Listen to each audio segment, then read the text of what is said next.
자, 안녕하세요. 또 삐질까봐 주로 대답해주네. 땡큐. 자, 지난 시간에 이 신기한 집신벌레를 가지고 이제 집신벌레가 가뭄에 콩나듯이 간헐적으로 일반적인 경우는 이제 무성생식, asexual reproduction을 통해 가지고 그냥 이분법처럼 분리를 하는 것이 그들의 일반적인 이제 생활사인데, 그러다가 간혹 가다가 이제 유성생식, 자기들 나름대로의 섹슈얼 리프로덕션, 결국 섹슈얼 리프로덕션의 얘기는 자기들의 이 유전 물질을 상대방과 교환을 해서 서로 재조합을 이룬다는 그런 관점에서 있는 거니까, 그러한 방식. 이것을 왜 도대체 우리가 공부를 하느냐라는 걸 더 강조를 했죠. 이 집신벌레의 간헐적인 그 유성생식과 요 다음에 보여질 그 클라마이도모나스라고 하는 또 다른 형태의 이 단세포 원생생물, 광합성을 할 수 있는 단세포 원생생물, 그들이 보여주는 또 다른 형태의 부분적인 이 유성생식이 결국은 그 세균이 순전히 일반적으로 무성생식으로 이분법으로 분열을 하다가 그들이 그것만으로는 조금 부족하니까, 뭔가 이분으로 부족하니까 나름대로 conjugation이라고 하는 접합이라는 것을 통해서, 그것을 생식이라고 규정할 수는 없지만 그들 간의 일부, 야, 내 이런 거 가지고 있는데 한번 우리 교환할까? 하는 식의 이 접합을 통해 가지고 한다는, 사실 그것이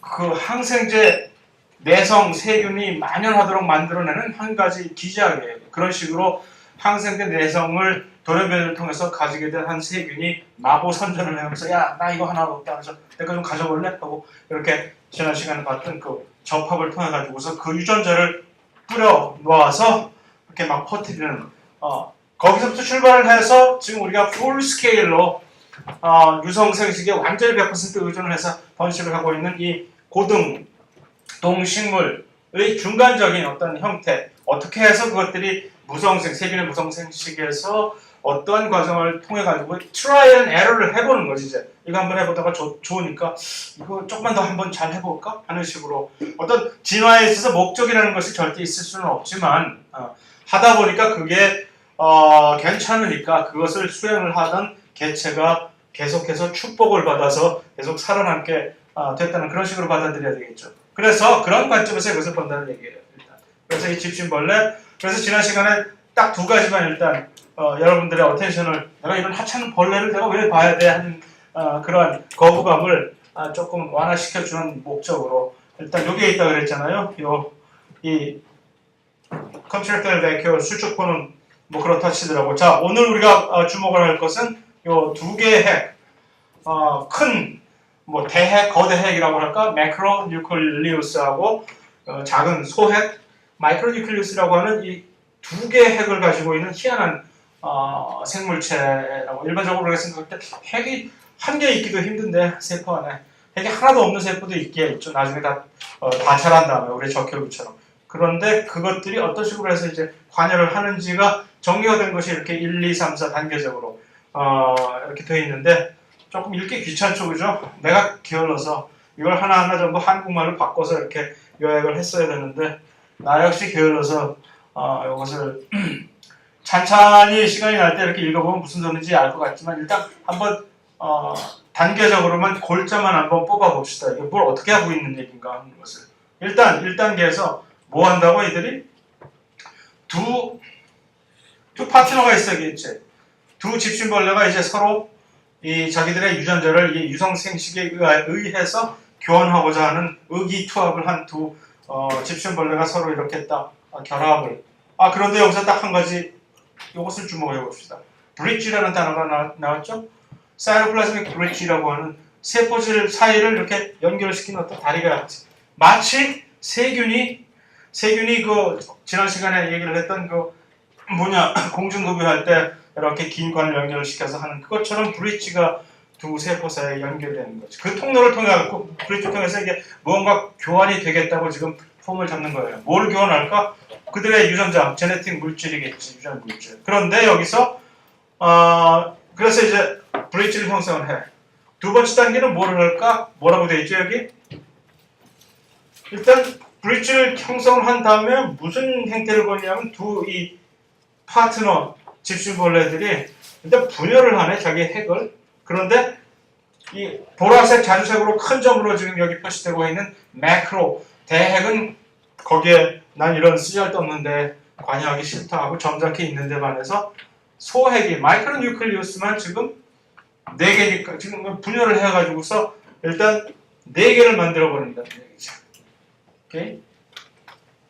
그런데 분열을 하는 방식이 어떻게 하느냐 하면은 4개의 반수체 마이크로 뉴클리어를 만든다. 이 얘기는 무슨 얘기냐면은 조금 있다가 이제 우리가 오늘 볼 감수 분열, 지난 시간에 봤던 유사 분열, 세포 하나가 이렇게 2개로 세포 주기 때 세포 주기를 통해서 2개로 분열을 하게 되는 이 감수 분열, 아니 유사 분열과 또 세균의 이분법 이런 것들은 전부 이런 식으로 하나가 2개로 분열하는 방식인데 오늘 우리가 볼 감수 분열이라고 하는 그 생식 세포를 이렇게 만들어내기 위한 이 분열은 한 번 분열하면 4개의 세포를 만들어내게 되는 거죠. 왜냐하면 한 번 시작을 하면 2번을 연속적으로 분열을 해버리기 때문에 그러면서 그 중간에 세포 분열을 할 때 우리가 중요한 것은 이 분열을 할 때 절대로 잊지 말아야 될 것은 이러기 전에 이 DNA 복제를 꼭 잊지 말아야 되는 게 중요하다고 얘기했잖아요.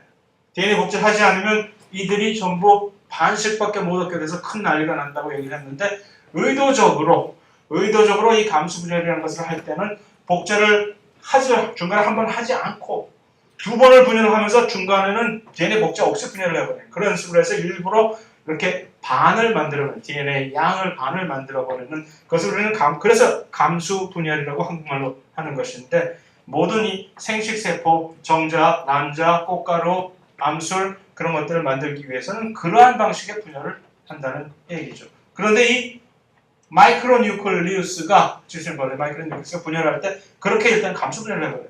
그러면 4개의 반수체, 원래는 2배체였었는데 4개의 반수체 핵이 이렇게 생성이 되어버리는 것이에요. 그 다음에 뭐라고? 3 of which disintegrate. 4개를 만들어 놓고는 3개는 아까비 버려버리는 그냥 쓰레기통에 하나만 딱 남기는 거죠. 오케이.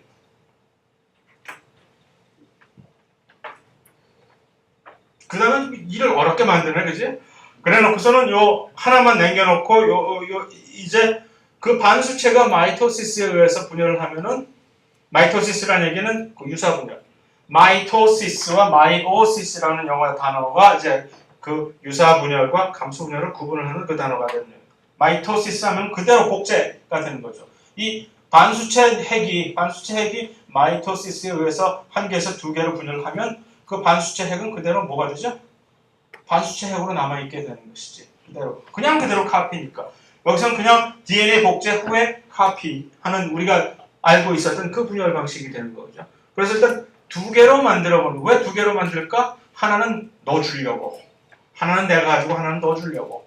그래서 반수체끼리는 반수체인데 이제 하나는 나의 반수체, 또 하나는 너의 반수체가 이렇게 들어오네. 마치 이것은 이 고등동식물의 이 생식 과정에 이 정자와 난자가 나중에 수정을 하는 것과 비슷한 것이 이 두 집신벌레 사이토플라즈믹 브릿지에서 지금 잠시 임시적으로 연결된 이 두 집신벌레 간에 그러한 일이 벌어지는 거죠. 마치 이것은 그러니까 세균의 이 접합과 이 고등동식물의 이 수정을 마치 이상하게끔 얼버무려 놓은 듯한 그러한 방식으로 지금 이렇게 일을 진행을 하고 있는 것이 이 근본도 없는 자식들이에요.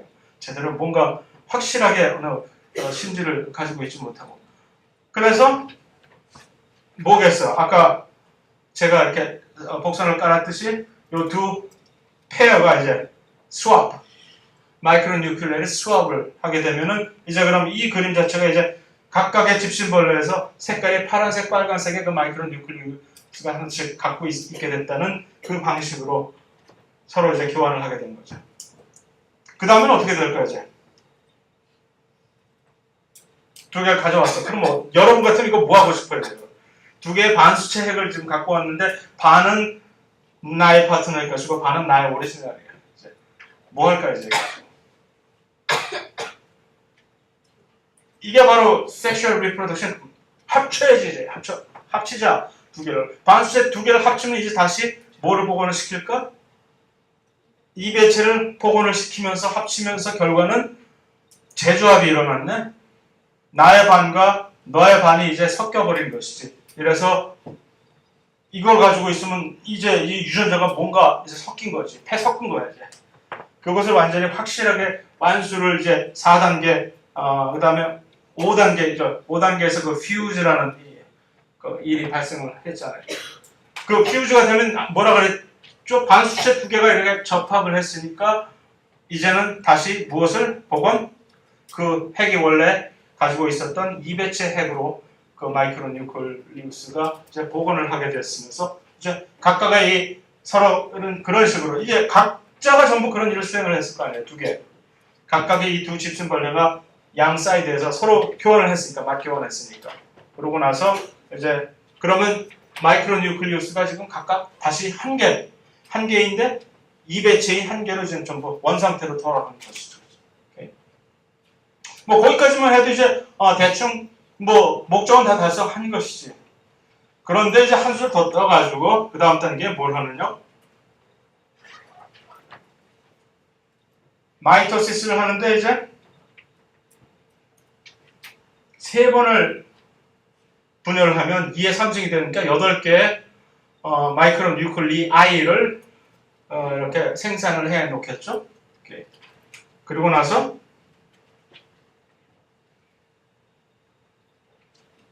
이제 누가 없어지느냐? 원래 있었던 매크로 대핵이 이제 뒷방늘기로 물러나는 것뿐만 아니라 이제 완전히 제거가 되버리네. 매크로는. 이제 마이크로만 그 아까 이미 재조합을 이뤘던 그 마이크로 뉴클리우스만 살아남는 거지. 그래서 결국 완전히 그 집신벌레의 그 유전체가 완전히 서로 섞여진 것으로 이제 대신을 해버리고, 이렇게 그러고서는 뭐 그 다음에 그렇게 해서 8개 중에서 4개가 뭐 어떻게 된다고? 4개가 합쳐가지고 이렇게 매크로 뉴클리우스로 이렇게 만들어져 버리게 되는 거죠. 그래서 다시 그러면 이제 4개가 생기고 이게 마이크로가 4개가 생겨서 이것들이 이렇게 딱딱 쪼개게 되면은 각각 4개의 세포로 분리를 하게 되는 겁니다. 그래서 원래 상태로 다시 돌아가서 이러고 있다가 이것을 매번 하겠다는 게 아니지. 어쩌다가 하고 싶으면 이렇게 또 여기서 골자는 뭐 나중에 가서 매크로를 밀어버리고 자기가 마이크로가 다시 3번 분열을 해서 그것이 접합이 돼서 이렇게 하는 그 과정이 너무 골치 아프다, 싫다, 잃어버려도 좋은데, 잊어버려도 좋은데 그냥 그 마이크로 뉴클리스끼리를 서로 이렇게 교환을 해서 맞교환해서 다시 이제 접합을 시켰다라는 사실만 기억을 하게 되면은 이들의 결국 골자, 그들이 완수를 했던 그 주요 에센스가 뭔지를 이해를 하게 되는 것이고, 그것만을 사실은 나는 여러분들이 이해를 해주기를 바라는 생각에서 괜히 쓸데없이 여기 가져다 소개를 하는 것입니다. 그래서 비슷한 방식으로 우리와 저 세균과의 그 유성 생식의 비슷한 그 중간적인 형태로 이들이 이런 식으로 이것을 한다. 어떤 점이 세균과 비슷하고 어떤 점이 우리와 비슷한지를 여러분들이 이렇게 집어낼 수 있다면 그것이 좋겠죠. 자, 여기까지 왔을 때 그렇다면 이들이 하는 이러한 방식, 이 짓은 뭐 하는 짓일까요? 이것을 엄밀한 의미에서의 우리가 지금 수행을 하고 있는 유성생식으로 봐도 좋은가 아닌가? Yes or no? 견해 차이지 물론 견해 차이긴 하지만 그 재조합 자체의 그 과정이 결국은 그것을 통해 갖고 개체의 수가 늘어나는 번식과 직접적으로 이렇게 이퀄 되지 않기 때문에, 그래서 엄밀한 의미의 유성생식이 아니다 라고 규정을 지을 수가 있다고, 그것이 일반적인 의견인데 그것이 일반적인 의견일 뿐이지 여러분들이 옳다고 믿어야 될 의견은 절대 아닌 것이지.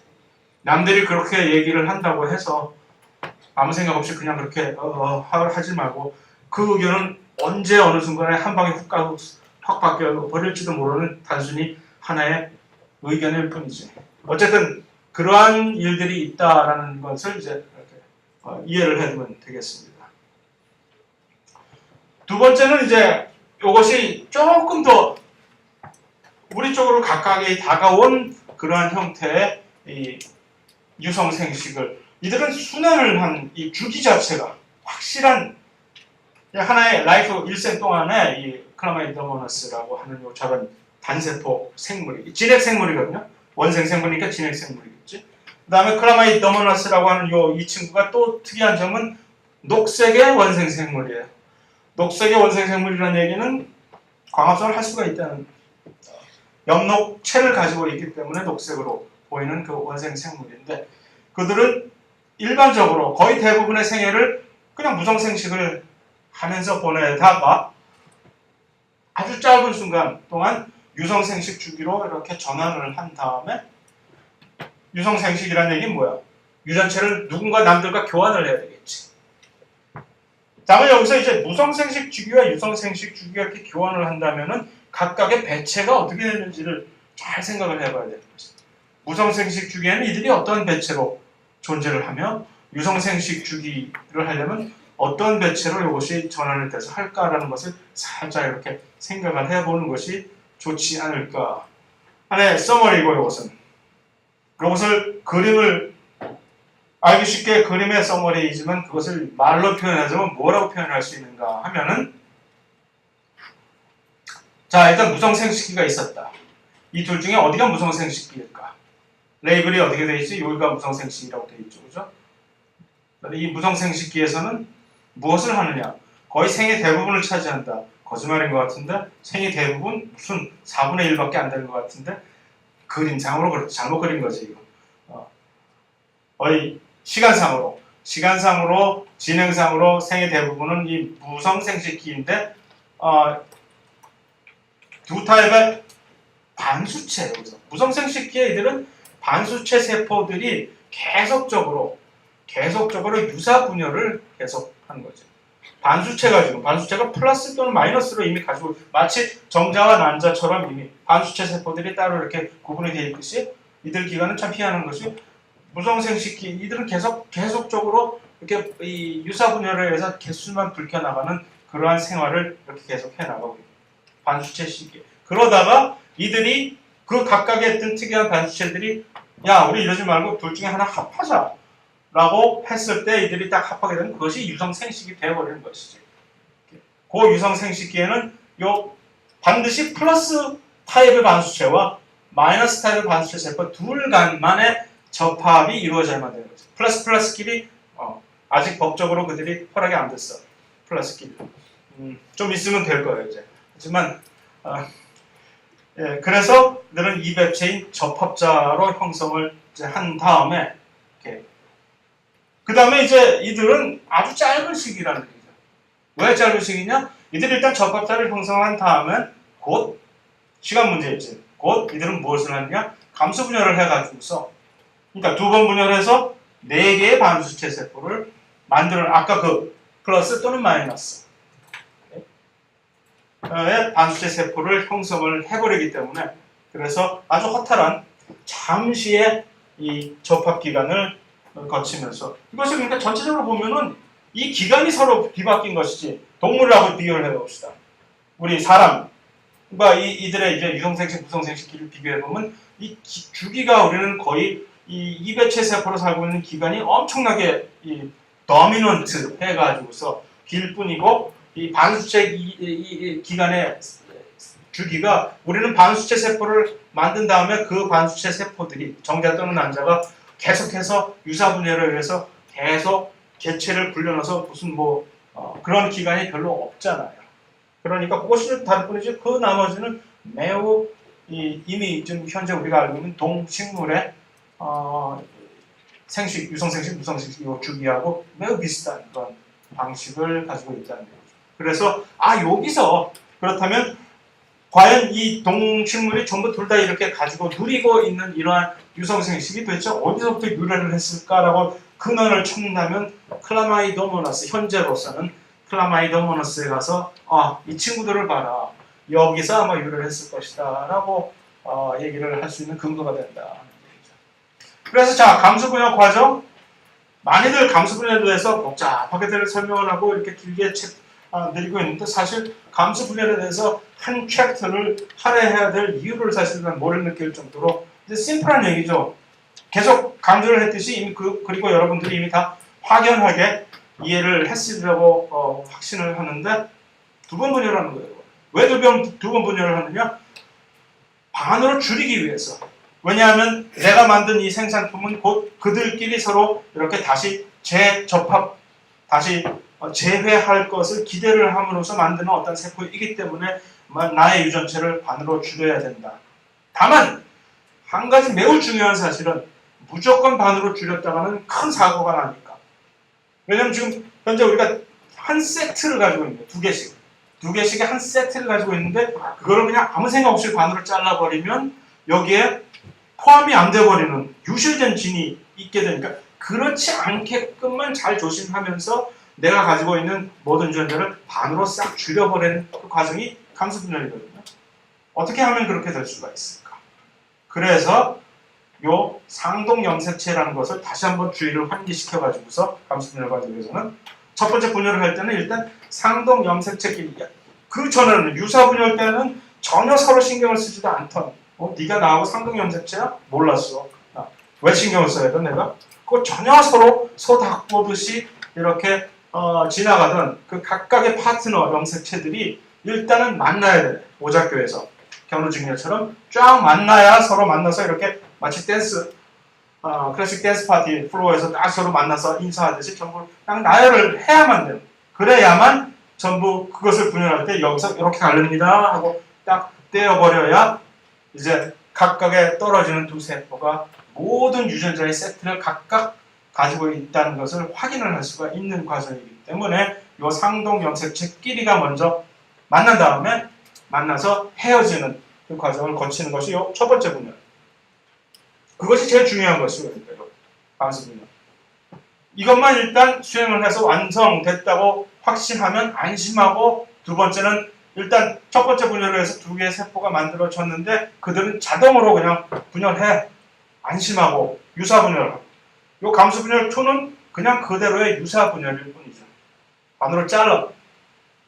다만 요 감수분열 처음에 들어갈 때 요때 한 번 DNA 복제는 일어나지만 요 중간에 또 한 번 들어갈 때는 복제를 하지 않는 과정을 통해 가지고서 그래서 비로소 모든 DNA 양을 이렇게 반으로 줄여버릴 수 있게끔 만들어버리는 과정이 전체적으로 감수분열 과정이라고 요약을 할 수가 있는 거죠. 자, 그럼 이 감수분열 한 번, 두 번 분열한단 말이에요. 그래서 일단 편의상 감수분열기 1, 감수분열기 2라고 분열을 했고 무엇이 일어나느냐? 감수분열기 1에서는 상동염색체가 서로 빠이빠이 떨어져 감수분열기 2에서는 아직도 달랑달랑 붙어있는 그 흔히 알고 있는 자매염색 분체 요 동원체에 서로 붙어있는 자매염색 분체 요것이 이제 감수분열기 2에서 비로소 이렇게 딱 끊어지게 되는 그것인데 그랬을 때 이 두 분열기에서 그러면 반수체가 되는 시기는 언제이냐? 이배체로 출발을 했잖아요. 목적은 반수체로 세포를 만드는 것인데 두 번을 분열하면은 그러면 첫 번째 분열이 끝나면 반수체가 되는 것인지 아니면 두 번째 분열이 다 끝나야 반수체 세포가 비로소 되는 것인지 라고 묻는다면 대답은 답을 보면 거기 그림을 보면 다 금방 나와 있죠? 1번 아니면 2번? 1번. 오케이. 왜? 거기서 이미 상동염색체들이 서로 그렇기 때문에 각각의 유전자 세트가 이제 반으로 줄어버리는 거지, 개수가. DNA 양 자체가 암만 많으면 뭐예요? 단순히 이게 그 카피라면. 그렇기 때문에 다시 역으로 생각을 하면은 유사분열기에는 절대로 분열을 막 하는 과정에서 유사분열기에는 절대로 세포의 배체수가 변하는 기간이 없는 거예요. 언제나 2배체에서 2배체. DNA 복제를 S기를 거쳐서 G2기에 이렇게 복제를 했다. 그러면 G2기와 G1기의 두 개의 세포를 비교할 때 G1기는 2N이고 G2기는 4N이 되나? 제 말이 맞습니까? No.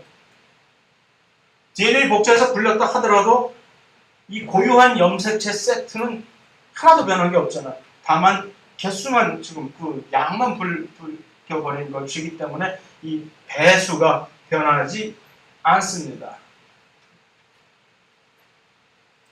그것을 그냥 다시 한번 뭐 계속 강조해봤자 이제는 그것을 혼동할 일이 전혀 없는 여러분들은 전부 다 스마트한 사람들이기 때문에 그런데 그냥 쓸데없는 높아지면서 다시 한번 또 스페이스 채우기 위해서 핸드하우스 스페이스 채우기 위해서 그냥 그림 하나 더 보내준 것이고 비교 요것이 감수 분열이고 아니 요것이 유사 분열이고 요것이 감수 분열일 때 어떻게 다른지 하는 것을 이렇게 보여주는 두 개의 세포와 네 개의 딸 세포가 어떤 식으로 이렇게 만들어지는지 첫 번째 이 분열을 하려고 할 때 어떤 식으로 이들이 나열을 이렇게 쓰는지 그 차이.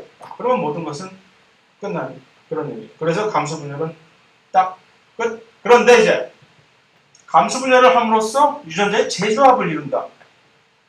일단 유전자의 재조합을 이룬다는 얘기는 여기서 예를 들어서 사람의 경우에 정자를 형성하고 난자를 형성해서 나중에 정자와 난자에 다시 재회를 이루게 되면 결국 서로 간에 다른 유전자끼리의 재조합이 이루는 것이니까 그게 첫 번째 유전자 재조합이 이루어지겠죠.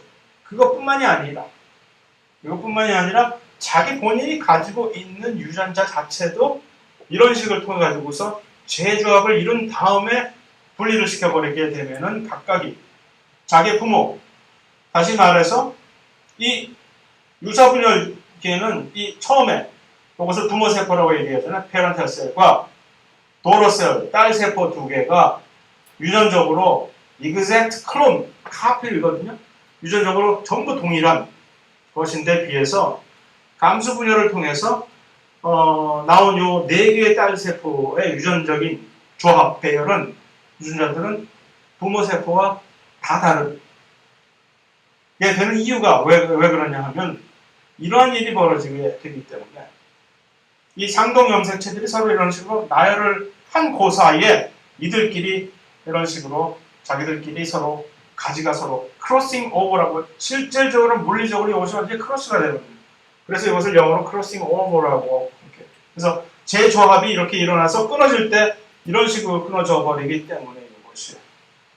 그러면 나중에 다시 뛰어 어딜 지금 하면서 다시 딱 띄었더니 웁스 이렇게 돼버린 양상이 이미 일은 벌어지고 난 후에 이 재조합이라는 것이 엄청나게 중요한 어떻게 해서 이 재조합이 사실은 어떤 식으로 이렇게 조절이 되는지 어떠한 분자 생물학적 기작에 의해서 이 재조합이 조절이 되는지 사람들이 아직도 많이 궁금해하고 어떻게 하면 이 재조합을 우리가 컨트롤을 할 수 있을지 그래서 이 재조합 비율을 조금 늘릴 수가 있을지 특히 이 농업 같은 경우에 이 재조합 비율을 늘리는 것이 엄청나게 중요한 유전자의 종의 다양성을 확보하면서 또 어떤 경우는 새로운 돌연변이를 이게 필드에서 아주 희한한 돌연변이를 획득을 했어요. 야 이거 정말 좋다. 좋은 품종이다. 이것이 뭐가 됐든지 간에 동물이 됐든 식물이 됐든 간에 그랬을 때 이 유전자가 도대체 어디에 있는 것이지? 라는 것을 찾으려고 할 때 이 재조합을 이용을 해가지고서 추정하는 것이 엄청나게 그 길밖에 없거든요. 지금 무슨 소리 하는데 도대체 뭔 소리 하는 거야 저 인간 할지 모르지만 다음 장에 가면 무엇이 조금 더 이제 클리어하게 될지 모릅니다. 그래서 이 재조합이 사실은 엄청나게 큰 임팩트를 가지고 있는 많은 사람들이 계속적으로 연구를 하고자 하는 그 얘기는 아직도 자세한 내막은 잘 모르고 있는 부분이라는 얘기입니다. 다만 이렇게 일어나는 건 확실한 얘기고 반드시 일어나는 요 재조합 상동염색체끼리 자매염색 분체끼리는 안 일어나나 재조합? 물론 일어나겠지. 일어나봤자 쓸데없지. 똑같은 카피들이니까. 그래서 그래서 그 감수 분열을 통한 섹슈얼 리프로덕션을 완전히 완성을 했을 때 그 자손들이 엄청나게 증가된 다양화된 유전적인 변이를 가지게 된다라는 것이 사실은 그 하나의 베네핏인데 이점인데 어떻게 일단 그런 걸 한번 생각을 해봅시다. 그것의 궁극적인 근원은 무엇이며 유전자 변이에요. 그것이 감수분열을 통해갖고 어떤 방식으로 이것이 이제 실행이 된다는 얘기야. 얼핏 여기저기서 뜨문뜨문 뭐 크로싱 오버를 통한 재조합이 일어났다는 둥, 뭐 했다는 둥 하는데 가만히 잘 생각해 보면 어디까지가 어떠한 요소들이 이러한 전체적인 유성생식을 통한 유전자의 변형, 다양성에 기여를 하는 요소들인가를 한번 잘 이 장을 떠나기 전에 한번 생각을 해봅시다. 뭘까? 일단은 이거 없으면 아무짝에도 소용이 없는 것이고 이것이 있어야만 상동 염색체들 사이에 유전적인 변이가 생기는 것이죠. 돌연변이가 이 세상에 전혀 없다면 모든 유전자들은 처음에 시작했을 때부터 끝까지 계속 똑같았지. 상동 염색체 하나만 더 있다 뿐이지 뭐 너하고 나하고 뭐가 다를 게 뭐가 있어. 왜 다른 것이야? 궁극적으로. 각각의 돌연변이가 생겼을 가능성이 있기 때문에. 그래서 네가 만약에 두 개의 카페 유전자를 가지고 있다면 상동 염색체라는 그러한 결과 때문에 네가 어떠한 유전자에 의해서 히모글로빈 유전자를 네가 두 개를 가지고 있다. 하나가 아니라 또는 튜머 서프레서 종양 억제 유전자 카페를 네가 두 개를 가지고 있다. 뭐 하는 식으로 있다면 그 중에 하나는 약간의 유전자 염기 서열이 그 다른 것과 다를지도 모른다는 얘기죠. 그러한 돌연변이가 결국은 이 변이의 근간을 제공을 해주는 것이고 이게 어떻게 이제 재조합을 통해 가지고 자손의 다양성으로 표현이 되느냐 하면은 일단은 첫 번째 요거 염색체가 이제 분리를 할 때 상동 염색체가 분리를 할 때 이것이 독립적으로 분리를 하는 무슨 소리? 이거 이 두 개의 상동 염색체가 이 경우에 이런 두 개의 다른 경우로 서로 댄스 플로어에 이렇게 쓸 수가 있잖아요. A 또는 B 이렇게. 그렇게 되면 결과가 이렇게 다르게 되지. 각각의 네 개의 딸 세포에 자 이들이 이제 inherit 하게 되는 유산으로 물려받게 되는 이 유전자의 조합이 달라버리네. 이렇게. 그것이 첫 번째. 그러니까 하나도 지금 크로싱 오버라고 하는 이 재조합을 강조를 했지만 두 개의 상동 염색체끼리 서로 이렇게 막 꼬여가지고 다시 풀릴 때 서로 막 섞여서 풀리는 그것도 물론 중요하긴 하지만 그것이 하나도 없었다 하더라도 이런 식으로 이미 디폴트로 재조합이 이루어지게 돼. 이거야말로 진짜 펜 속는 거지 그냥. 각각의 화토장류를 섞어서 다시 이렇게 돌리면 다른 기존의 펜. 이것이 첫 번째. 이것을 우리는 상동 염색체가 독립적으로 분리를 하게 되는 이것을 배우체 세포라고 얘기를 하는데 생식 세포고. 그것이 첫 번째. 두 번째는 아까 얘기한 크로싱 오버. 물론 크로싱 오버에서 재조합이 일어나지 않습니다. 마지막으로 세 번째는 그런 식으로 해서 이 생식 세포를 만들었을 때 그 중에 딱 한 가지만 선택이 되고 저쪽 상대방의 파트너도 그 중에 딱 한 가지만 선택이 돼서 그러니까 이게 확률의 문제지. 확률 조합의 문제로 선택을 해서 이렇게 합치는 것. 이 세 가지가 전부 이렇게 기여를 하게 되면은 엄청나게 다양한 이 유전적인 변이가 증가가 되게 된다는 얘기죠. 그만큼 자 마지막으로 이 그림을 여기서 딱 찬찬히 살펴볼 것 같은 이제 이 사람의 경우에서 이 여성과 남성의 경우에서 각각의 감수 분열에 의해 가지고서 나름대로의 생식 세포를 이런 식으로 만들 때 이것이 약간 살짝 다르다. 시기적으로 예를 들어서 사람의 경우에는 일단 시작을 커미티드 했을 때 그 다음에 완전히 성숙이 된 그 생식 세포를 만들 때까지의 과정이 매우 짧으면서 뭐 이러한 방식에 그 다음에 각각의 생식 세포가 물리적으로 사이즈라든가 물리적으로 좀 다 똑같은 4개의 동일한 생식 세포를 만들어내는데 반해서 여성의 경우는 좀 다른 방식의 하나는 엄청나게 등치가 크고 또 하나는 엄청나게 사이즈가 작은 그런 극체라고 하면서 그래서 한쪽으로 완전히 몰아주는 몰빵을 해주는 이것이 왜 그럴까? 왜 남자와 여자는 생식форм할 때 이렇게 다른가? 여자는 이렇게 두 번의 과정을 통해서 하나를 완전히 이미 도태를 시켜버리고 한쪽으로 계속 올인을 시켜 주어버리는 거죠. 뭐 리소스를 세포질에 있는 모든 리소스를 좀 한쪽으로 몰아주면서 한 잘 될 놈만 밀어주자라는 뜻인가 하는 식으로 그렇게 하면서 두 번째는 또 아주 신기한 것이 이 주기 자체가 시기적으로 기간적으로 엄청나게 딜레이가 된 한 번에 무슨 뭐 10분 또는 1시간 또는 한 하루 만에 모든 것이 끝나버린 것이 아니라 일단 여기서부터 시작해서 이 일생 동안의 기간이 얼마나 오래 걸려야 한 번이 완수가 되는지를 한번 잘 생각을 해보고 이것과 비교를 해보는 거예요. 그 다음에 세 번째는 각각의 이중 명칭 중에서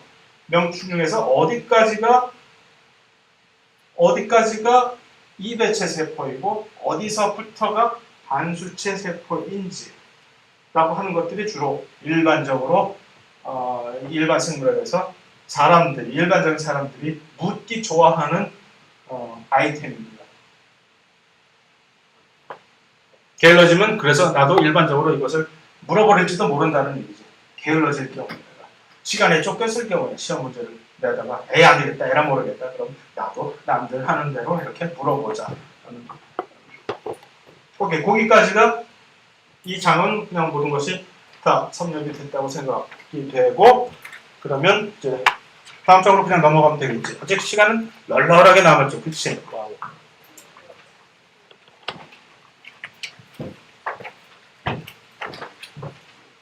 근데 침을 좀 돌리고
자, 12장은 이제 완전히 클래시컬한 고전 유전학의 태동과 이것을 창시한 이 가톨릭 사제 멘델이라는 사람의 이 주장하던 두 가지의 그 유명한 법칙이 무엇이냐라는 것을 그냥 한번 살펴보면서 이 장에서는 결국 그러니까 수학적인 왜냐하면 이 유전자라는 것을 멘델이 생각했던 그 방식의 유전자는 그것이 왜 그 당시에 혁명적인 발상이었느냐 하면 그 이전에 이 유전자라고 생각하던 어머니의 유전자와 아버지의 유전자 엄마 피와 아빠 피 반씩 물려받아가지고서 섞인 피가 섞인 것 피는 일단 한번 섞이면 분리가 안 되잖아요.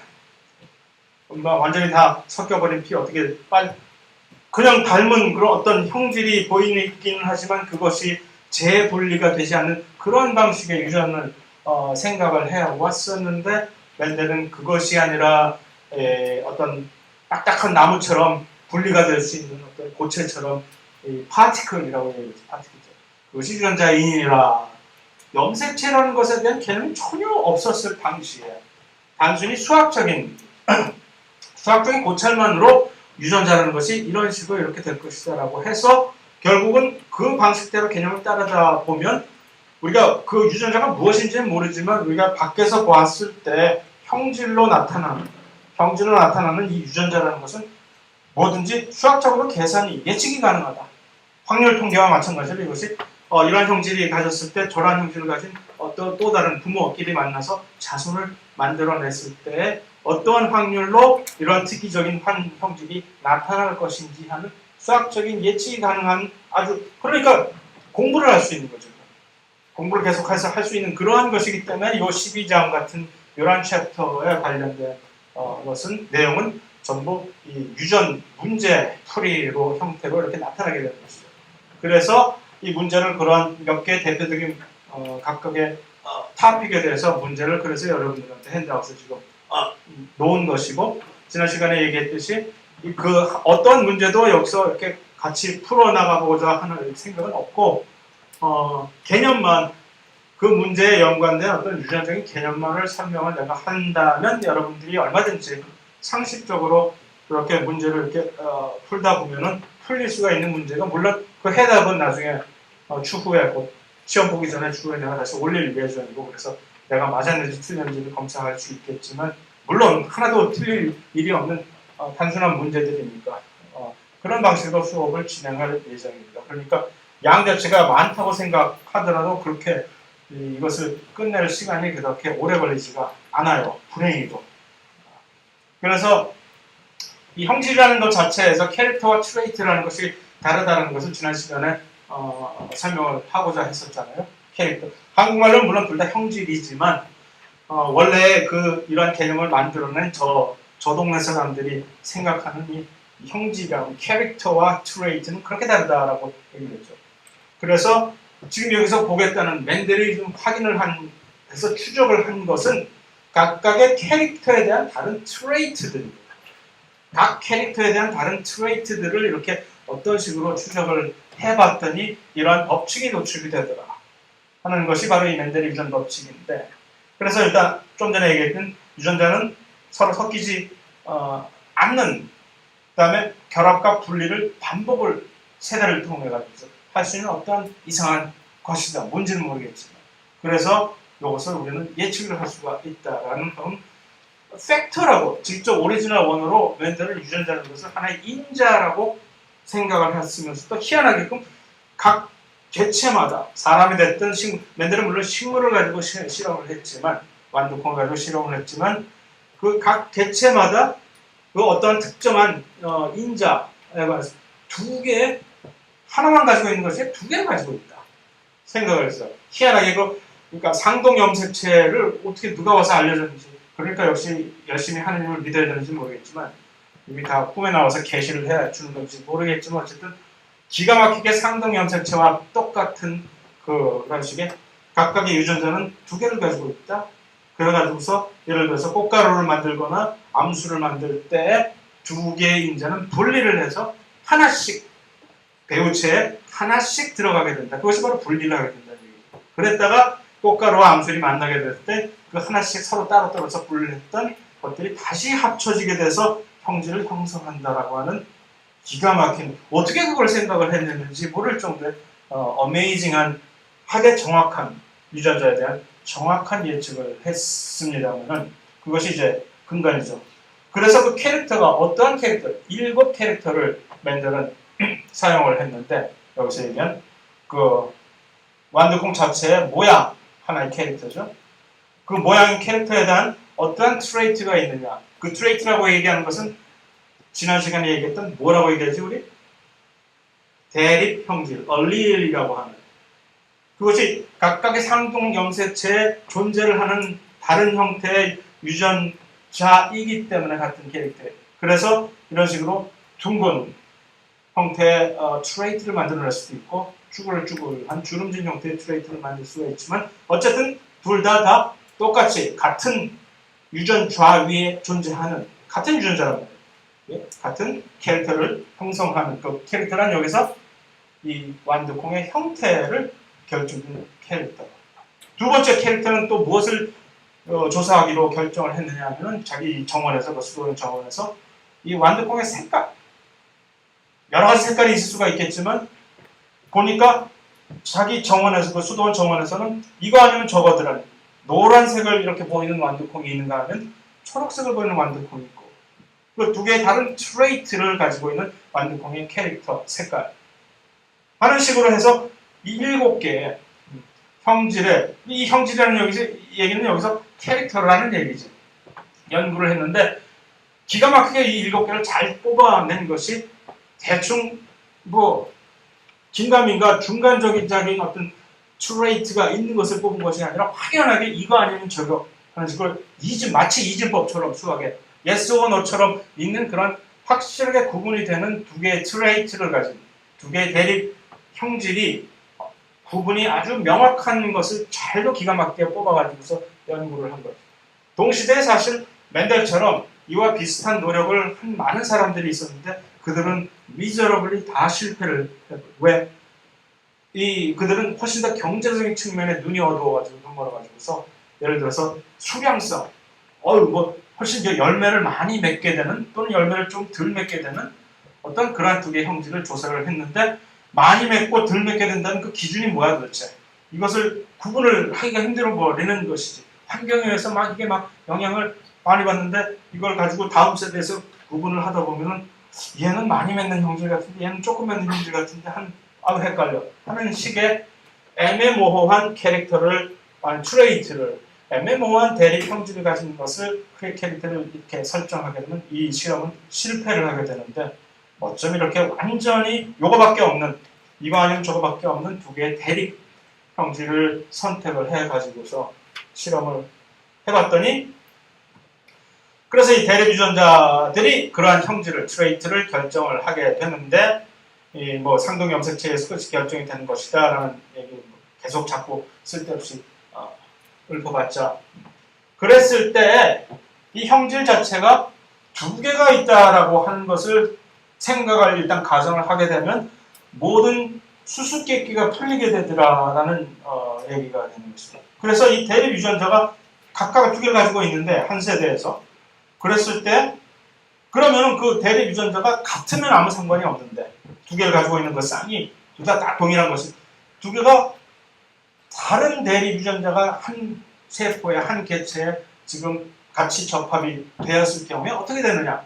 그랬을 때 둘 중에 그럼 어떠한 트레이트가 밖으로 나타내지느냐라는 것을 생각을 했을 때 멘델이 이렇게 관찰을 해봤더니 아까 봤더니 이 여러 가지 대립 각각의 이 대립 형질 중에서 다음 세대에서 이것들이 서로 이렇게 합쳐져서 자손이 나왔을 때 보니까 이 둘 중에 하나만이 표출이 되더라고요.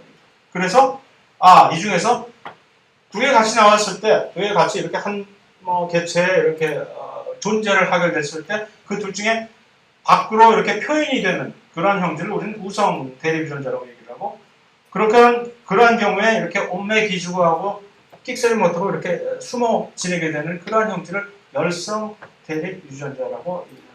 우리는 왜 이것이 우성이고 왜 열성이 되는지를 대충 이미 이 현대에서는 알 수가 있는 것이지만 옛날에는 그냥 왜 이것이 우성이고 이것이 열성이고 어쨌든 그것보다도 이렇게 됐을 때 왜 한쪽만이 나타나는지를 참 이해하기가 힘든 그러한 현상이었을 텐데도 불구하고 그래서 일단 이 호모자이거스라고 하는 그런 용어는 그 두 대립 형질, 두 대립 유전자가 두 개가 동일할 경우에는 우리는 동형, 호모자이거스라고 얘기를 하는 것이죠. 예를 들어서 대립 유전자라고는 생각을 할 때 보통 이렇게 대문자 A 또는 소문자 A 같은 유전자 좌유에 있는 두 개의 서로 다른 대립 형질을 이런 식으로 표현을 할 때에 이렇게 될 경우 한 개체 안에 한 동형 동형 접합 호모자이거스 뭐라고 생각하냐 호몰로거스 크로모솜에서 호몰로거스 크로모솜이 뭐였지? 한국말로 상동염색체 상동염색체에서 하나는 이것을 가지고 있고 하나는 이런 형질을 대립 형질을 가지고 있게 되면 우리는 이것을 이형 다른 헤테로자이거스라고 얘기를 하는데 이것이 둘 다 이거거나 또는 둘 다 이러한 형식의 대립 유전자라고 하면 우리는 그것을 동형 호모자이거스라고 표현을 하게 되는데 요 이형 접합자일 때 둘 중에 이렇게 big A 또는 little a일 때 밖으로 표현이 되는 것을 우리는 우성 표현이 안 되는 것을 열성이라고 얘기를 한다라고 얘기합니다. 그래서 밖으로 겉으로는 예를 들어서 이런 형식의 이런 식의 지금 이형 접합자가 있다고 칠 때, 그러면 요 대문자로 표시된 요 형질이 이렇게 표현이 되겠지만, 표현형으로는 겉에서 볼 때는. 하지만 원래 안에 있는 유전자의 이 조합형은 유전자형이라고 하는 것은 이런 식으로 두 개가 이형 접합자의 형태로 존재를 하게 된다는 그러한 형식의 용어들이 새로 생겨나게 되는 것이죠. 그랬을 때 마지막으로 요 열성 동형 접합자라고 하는 호모자이고스 리세시브라고 하는 이것이 무엇인지는 이제 이해가 되겠죠. 이렇게? 요 열성 동형 접합자라고 하는 이것이 특히 특이한 점은 무엇일까?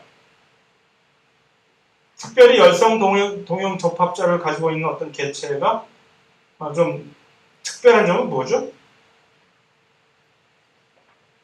우리가 밖에서 봤을 때, 밖에서. 언제나 이 멘델의 유전 법칙은 우리가 언제나 밖에서 보는 그 표현형만을 가지고서 속의 내용물이 어떤 식으로 지금 되어 있는지를 유추를 할 수밖에 없는 그런 거란 말이죠. 우리가 무슨 현대처럼 유전체 염기서열을 그냥 조사를 할 수 있는 것도 아니고. 그랬을 때 열성 동형 접합자는 뭐가 특이하지? 자기 패를 적나라하게 보여주기. 열성 동형 접합자는 어떻게 숨길 수가 없는 거지. 자기의 유전자형이 어떤지를 이미 다 보여주고 있는 것이. 어떤 형질이 열성이라는 것을 알고 있다면, 우성과 열성인지 두 개의 대립 형질 중에서 이것은 언제든지 열성이다라는 것을 우리가 알고 있다면은, 그랬을 때 어떤 개체가 딱 밖에서 봤을 때 그러한 열성 형질이 이렇게 튀어나왔을 때, 그때 저 사람의 유전자형은 어떤지가 알 수가 있잖아요. 지금 이러한 경우 우성 표현형은 이것이 이것인지 아니면 이것이 이것인지 둘 중에 하나라서 가늠을 할 수가 없잖아요. 밖에서 볼 때.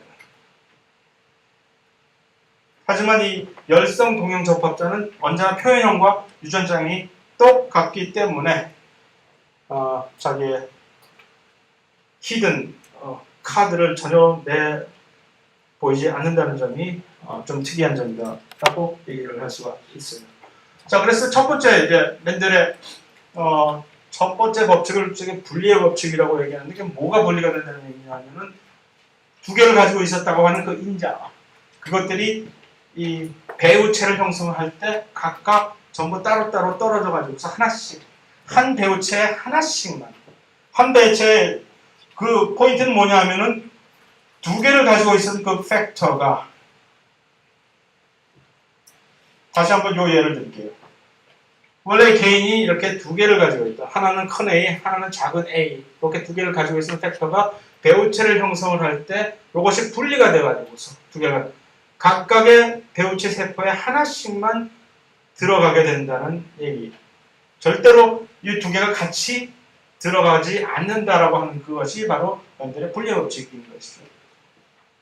그것을 어떻게 도출을 했느냐 하면은 그냥 그 유명한 예를 들어서 완두콩을 이런 식으로 꽃 색깔을 교배를 했을 때, 교배를 하기 전에 이미 이 둘은 계속 여러 세대를 거쳐서 하나의 형질만을 계속 반복적으로 이렇게 나타내는, 생산해내는 소위 말하는 순종을 획득한 다음에 이것을 교배를 하는 것이기 때문에 이미 각각의 양친의 유전자형은 이렇게 각각의 동형 접합자 상태로 일단 시작을 한다는 것이 전제가 되는 거죠. 그 다음에 이 둘을 교배를 하면 잡종이 하나 딱 생겨날 텐데, 그 잡종은 분리의 법칙에 의거하면은 우리는 이렇게 금방 생각을 해낼 수가 있잖아요. 각각 여기서 하나씩 지금 떨어져 나가는 거예요. 요 작은 A 하나가 떨어져 나오고, 여기서 큰 A, 각각의 전부 다 두 개씩만 가지고 있으니까 자기가 여기다 제공해 줄 수 있는 그 종류는 이거밖에 없는 거예요. 요것들이 다시 그 이 배체를 형성하기 위해서 이렇게 다시 재결합을 이렇게 하게 되면은, by the way, 우리는 이러한 형식의 요것을 유전자를 이렇게 자손을 만들어내고 배우체를 만들어서 다시 이제 수정란을 만드는 이러한 각각의 대립 형질을 이렇게 표시를 해가지고서 사각형 안에다 이렇게 분리를 갖다 집어넣는 것을 퍼닛 사각형이라고 얘기를 하는데, 이 사각형을 퍼닛 이 반드시 사각형을 만들어서 이렇게 다시 만들어 보면 이 모든 개체들이 자손의 이것을 1세대 자손이라고 얘기해요. F1 자손의 모든 유전자형은 다 동일하게 이렇게 이형 접합적이잖아요. 헤테로적. 그러면서 표현형은 두 양친 중에서 이 우성형질 표현형을 전부 다 가지게 있게 되는, 왜냐하면 우열의 법칙이 여기에 존재를 하게 되니까 두 개가 이런 식으로 만나게 되면 언제든지 이 우성형질인 빅 A가 이렇게 표출이 되게 되는 그런 현상이니까 여기까지 나왔다면 아무 법칙도 지금 전혀 알 수가 없게 되는 것인데 여기서 그치지 않고 그래? 이거 봐라. 얘는 다 어디 갔지? 중간이라도 나왔다면 모르겠는데 이 자주색 꽃과 하얀색 꽃을 이렇게 교배해서 이렇게 F1 잡종이 어떤 중간적인 꽃 색깔이 나왔다면 이해를 하겠는데 모든 이 한쪽 자손의 표현형은 이 1세대에서 완전히 사라져 버렸단 말이에요. 어디 갔을까? 한 번만 더 참고 한 번만 더 해보자. 이것을 F1을 어디 딴 데다가 또 데려와서 그런 쓸데없는 짓을 한 것이 아니라 침착하게 방황하지 않고 이들끼리의 그냥 교배를 해봤더니 두 번째 세대에선 그러니까 이들끼리 두 번째 교배를 하면 이 두 개의 이 개인을 이렇게 교배를 이런 식으로 똑같이 퍼니스 사각형을 통해서 할 수가 있을 거 아니에요. 여기서 이 친구가 지금 내어줄 수 있는 어떤 배우체 형태는 이거 아니면 이것일 것이고 이쪽 양친도 이거 아니면 이것일 것이고 이 둘을 다시 합하면 이렇게 되는데 다시 나오네. 다시 이것이 튀어나오네 2세대에서. 그래서 이것이 분리의 법칙이 떨어졌다 다시 결합하는 분리의 법칙이다라는 것을 도출을 해낼 수가 있습니다. 그래서 이 멘텔이 우리가 가지고 있는 각각의 모든 형질은 우리가 두 개로 가지고 있구나. 그 두 개가 분리를 했다가 다시 합치는구나. 그래야만 이것이 설명이 될 수가 있을 테니까. 그래서 흔히들 얘기할 때 이것이 3대1의 비율, 3대1의 비율이 중요한 것이 아니라 그것이 다만 이러한 논리에 의해서 이것이 사라졌다가 다시 재등장하게 되는, 재등장하면서도 그 중에 아주 몇 개 극소수만이 재등장하게 되는 비율 자체가 왜 그렇게 되는지라는 것을 이해를 하는 것이 중요한 것이죠.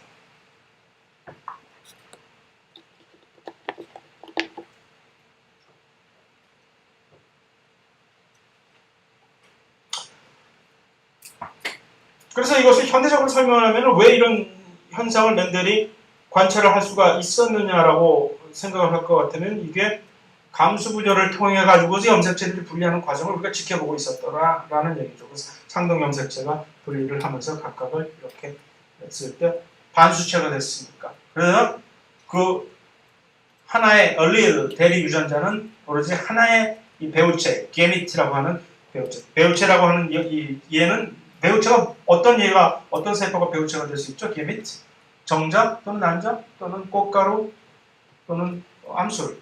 그러한 것들의 하나의 대리 유전자만이 각 형질 다 들어갈 수가 있다라는 그런 법칙이 바로 멘델의 분리의 법칙이 근간이 되는 것입니다. 그랬을 때 결국 하나의 형질만을 우리가 놓고 본다면 한 개인에서 가지고 있는 대립 유전자의 최대수는 딱 두 개밖에 없으니까. 그래서 이 네 가지 경우밖에는 생길 수가 없는 것이죠. 그랬을 때 각각의 어떤 비율이 되는지를 미리 알아놓고 있다면은 유전 문제를 풀 때 그냥 나왔을 때 이건 이거 타다닥 자동적으로 튀어나와 버리게 되는 그런 예가 되기 때문에 그냥 이렇게 보여드리는 것이지만 시험 문제를 우리가 이 강의에서 시험 문제를 풀 때 이런 식으로 네 개의 경우를 미리 다 알고 있으면서 비율을 가지고 있는 것이 무슨 도움이 될까는 난 잘 모르겠어요. 전혀 도움이 되지는 않을 것이고 다만 하나의 유전 좀 더 높은 단계 유전학 수업을 들을 때 유전학 문제를 많이 이렇게 다룰 때는 이런 것을 자동적으로 알고 있으면은 조금 편리하게 살기가 좀 편리하다라는 점. 우열의 법칙이 있기 때문에 아까 두 개의 양친, 순종인 두 개의 양친, 하나는 우성이고 또 하나는 열성 형질을 가진 두 순종 양친. 순종이라는 얘기는 호모자이거스, 동형. 동형 접합자 두 개를 교배를 했을 때 1세대 그 잡종은 전부 우성인 그 양친의 표현형만을 표출을 했었었는데 여기서는 그것이 조금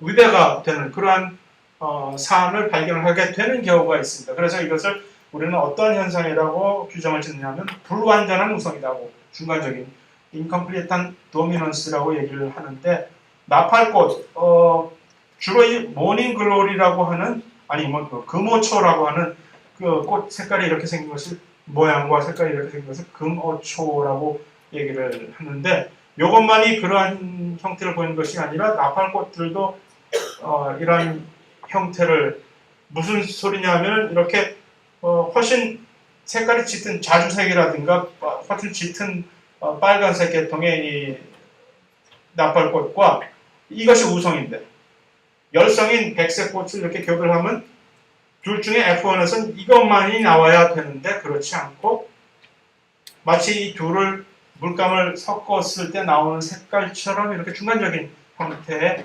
표현형이 F1에서 나와버리는 그런 것을 우리는 불완전 우성이라고 얘기를 합니다. 금오초의 경우도 마찬가지고 이렇게 빨간색의 꽃, 물론 우성이죠. 그 순종과 백색의 열성인 순종 두 부모를 이렇게 해서 그것에 교배해서 첫 번째 세대의 자손의 조합은 전부 분홍색의 꽃이 나오게 되는 이러한 것이 그런데 이것이 그러면 마치 멘델의 유전 법칙이 아닌 옛날에 그 이전의 사람들이 생각하던 그 서로 섞이는 유전자 서로 섞이게 되는 유전자의 개념을 입증하게 되는 현상이 아니냐라고 얼핏 생각하기도 쉬운데 그것을 한 번만 더 참고 인내심을 가지고 이 친구들을 한 번만 더 멘델이 했던 것처럼 자가 교배를 자기들끼리 해버리면 그것이 아니라는 것이 금방 이런 식으로 나와버리는 것이죠. 여기서 이제는 이 불완전 우성의 경우에는 아까 그 원래 이 기본적인 멘델의 그 분리의 법칙을 이렇게 대변해주는 그 교배에서는 제2세대에서는 우성 대 열성의 그 표현형이 3대 1의 비율로 이렇게 보여졌던 것에 반해서 여기서는 이 비율이 1대 2대 1이 되어버리게 되는 것이죠. 그러니까 중간형 계통인 이 분홍색이 사라지지 않고 이렇게 있는데 비해서 사라졌던 F1에서 사라진 그 다시 그 열성 그 표현형이 재등장을 여기서 하고 F1에서 사라졌던 우성 표현형이 다시 재등장을 이렇게 하게 되는 것이 골자이고 물리적으로 그것이 왜 그런지는 우리가 퍼닛 사각형을 통해 가지고 이것을 이렇게 해보면 아는데 문제는 이것이 요 이형 접합자인 형태가 이 둘 중에 이렇게 됐을 때 우성인 대립 형질이 완전히 이것을 제압하지 못하게 된다는 얘기죠. 실질적으로 물리적으로 그렇고요. 여기서 왜 이렇게 금오초나 또는 나팔꽃에서 이런 식의 불완전 우성이 나오는가 하면은 이것이 전부 피그먼트 안토시아닌이라고 하는 사실은 안토시아닌이라고 하는 이 화학물질인 피그먼트를 만들어내는 유전자가 이것을 전부 꽃 색깔을 결정을 하게 되는데 그 유전자의 패스웨이 중에서 아주 유명한 대표적인 그 효소가 있어요. 샬콘 핀세이라고 하는 그 효소가 여기서 발현이 50%밖에 안 됩니다. 이쪽에서는 이 금오초나 나팔꽃 쪽에서는 그래서 반밖에 이것을 커버를 못하기 때문에 그래서 이것이 완전 빨간색 우성인데도 불구하고 완전 빨간색이 되지 못하는 나중에 이제 후대에 와서 사람들이 계속 연구를 해보니까 불완전 우성의 그 분자 생물학적인 이유 자체가 그랬다 하는 것인데 그냥 상식적으로 생각해도 이게 결국은 양의 문제라는 것이 우리가 상상을 할 수가 있을 거예요. 불완전인 우성이 왜 생기냐 하면은 우성 대리 유전자 자체가 발현이 완전히 100% 되는 것이 아니라 양적으로 이제 조금 부족하기 때문에 그것을 못한다 하는 얘기가 되는 것이다. 거기에 대한 몇 개 문제가 있는데 뭐 나중에 한번 시간 날 때 풀어보시면 되는 것입니다.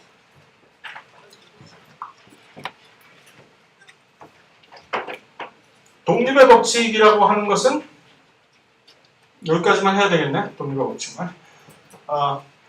독립의 법칙이라고 하는 것은 이것이 이제 멘델이 이것도 하지 말고 다음에 해야 되겠다. 왜 그러지? 왜 이렇게 좋아해? 다음 주 화요일에 할게요, 여러분.